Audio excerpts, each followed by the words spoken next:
আসসালামু আলাইকুম ওয়া রাহমাতুল্লাহি ওয়া বারাকাতুহু নাহমাদুহু ওয়া নুসাল্লি আলা রাসূলিহিল কারীম আম্মা বা'দ। নেক্সাস টেলিভিশনের প্রাত্যহিক আয়োজন সোনালী আলো তাফসিরুল কোরআন অনুষ্ঠানে নিকট এবং দূরের দর্শকদেরকে স্বাগতম। আজ সূরা বাকারার 133 এবং 134 নম্বর আয়াতের তাফসির আমি আপনাদের সামনে উপস্থাপন করতে যাচ্ছি।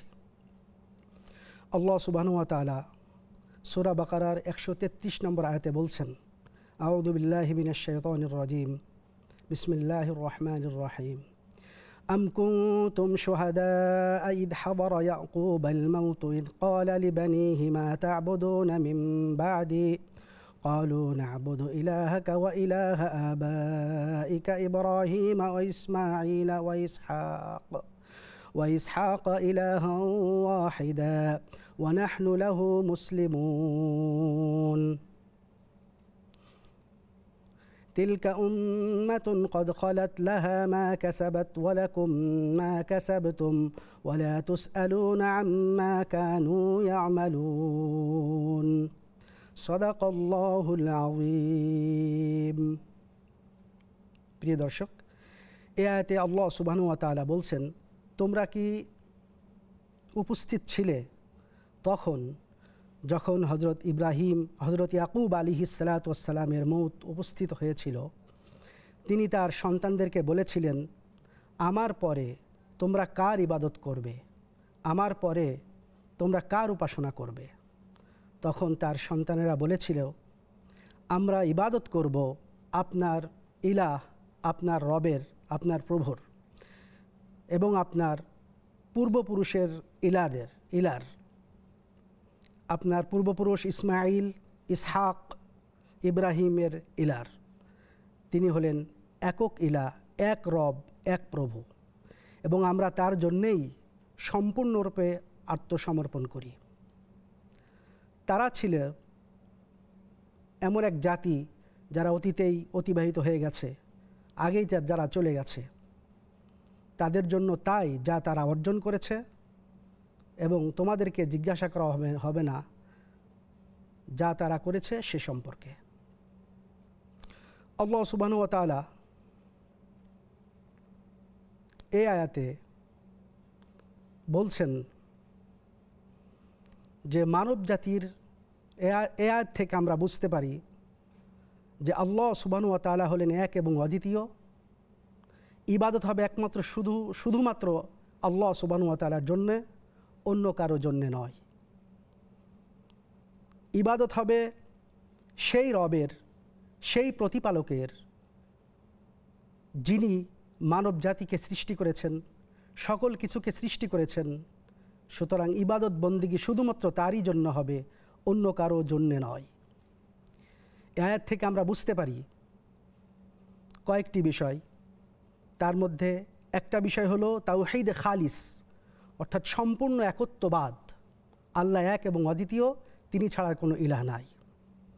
আরও একটা বিষয় আয়াত থেকে আমরা অনুধাবন করতে পারি, বুঝতে পারি, সেটা হলো সমস্ত আম্বিয়া আলাইহিস সালাতু ওয়াস সালামের, সমস্ত নবীরা এবং রসুল মানুষকে এক আল্লাহর ইবাদত করার প্রতি দাওয়াত দিয়েছেন। এই ব্যাপারে সমস্ত নবীরা একমত। সমস্ত নবীদের দাওয়াত, কর্ম, সমস্ত নবীদের কর্মপন্থা ছিল এক, সেটা হলো তাওহীদে খালিস।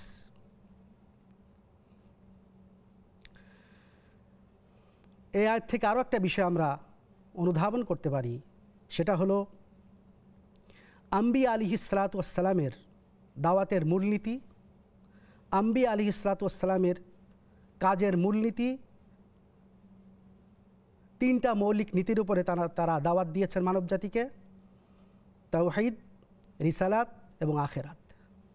এর মধ্যে প্রথম যেই বিষয়টা তাওহীদ, প্রথম যেই মূলনীতি, এই মূলনীতি এই আয়াতের মধ্যে বলা হয়েছে।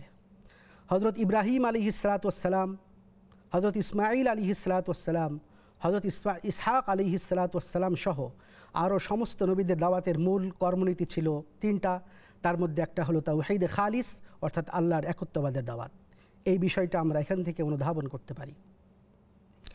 এর থেকে আরও একটা বিষয় আমরা অনুধাবন করতে পারি, সেটা হলো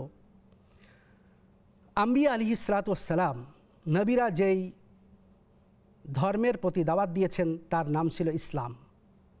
সমস্ত নবীরা হযরত আদম আলাইহিসসালাম থেকে নিয়ে আমাদের প্রিয় নবী মুহাম্মদুর রাসূলুল্লাহ সাল্লাল্লাহু আলাইহি ওয়াসাল্লাম পর্যন্ত নবী এবং রাসূল যেই বিষয়ের, যেই দ্বীনের, যেই ধর্মের, যেই মাযহাবের প্রতি দাওয়াত দিয়েছেন তার নাম ছিল ইসলাম।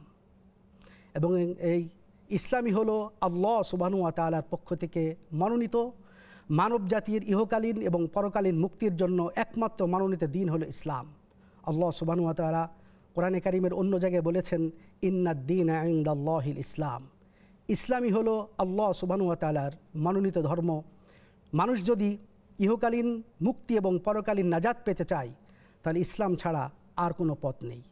আল্লাহ সুবহানাহু ওয়া তাআলা অন্য এক আয়াতে বলেন ওয়ামান ইয়াবতাগি গায়রাল ইসলামি দীনান ফালা ইউকবালা মিনহু ওয়া হুয়া ফিল আখিরাতি মিনাল খাসিরিন। যেই ইসলাম ছাড়া অন্য কোনো মতবাদ, অন্য কোনো ধর্ম, অন্য কোনো দিন তালাশ করে, অন্য কোনো দিনের মাধ্যমে শান্তি পেতে চায়, আল্লাহ সুবহানাহু ওয়া তাআলার পক্ষে তা গ্রহণযোগ্য নয় এবং সে পরকালে ক্ষতিগ্রস্তদের অন্তর্ভুক্ত হবে। সুতরাং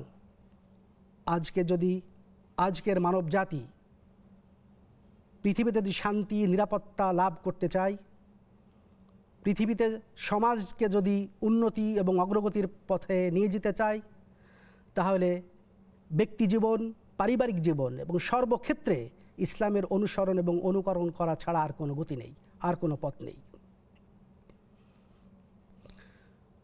আল্লাহ সুবহানাহু ওয়া তাআলা এর পরবর্তী আয়াতে 134 নম্বর আয়াতে বলছেন, ইতোপূর্বে যাদের কথা বলা হলো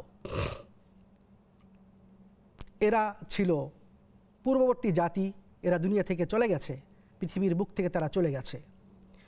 সুতরাং তারা যা করেছে তার হিসাব তাদেরকে দিতে হবে, আর আমরা যা করব আমাদের হিসাব আল্লাহর কাছে আমাদেরকে দিতে হবে। সুতরাং আমাদের জীবনকে আসুন ইসলামের পথে, ইসলামের দিক নির্দেশনা মোতাবেক সাজিয়ে ইহকালীন মুক্তি এবং পরকালীন সফলতা আমাদের জীবনে আনয়ন করি। ওয়া আখিরু দাওয়ানা আনিল হামদুলিল্লাহি রাব্বিল আলামিন।